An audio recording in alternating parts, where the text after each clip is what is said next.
You guys should never unplug this from your car. This is called a dyno plug, and it plugs in right next to your factory air box. And the reason it's called a dyno plug is because you unplug this, and then you can hook whatever system up you're using to run the car on the dyno. Because modern cars like this one won't run on the dyno when it has traction, stability, ABS, and all of that fun stuff. So removing this plug shuts all of the safety systems off. And just hitting the traction control off button or turning off advanced track in this car doesn't fully shut the system off. So removing this eliminates all of those problems. And you can tell you disabled the full system by when you hit the ignition, you now have 2 traction control off lights. Now, I made a video talking about this a long time ago, and a lot of people just didn't believe that that was real. So I'm gonna record this full thing without cutting a single clip.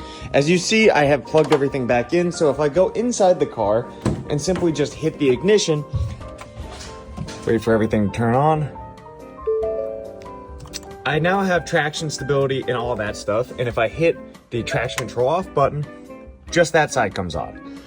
But if I cut the car off, shut the door here, and simply unplug the dyno plug, which this might take a second, place that there, I go back into the car and simply hit the ignition again, give it a second to reboot. I now have both lights fully off. However, if you're not trying to drift on a track, don't unplug that, because that's how Mustang owners get a terrible reputation.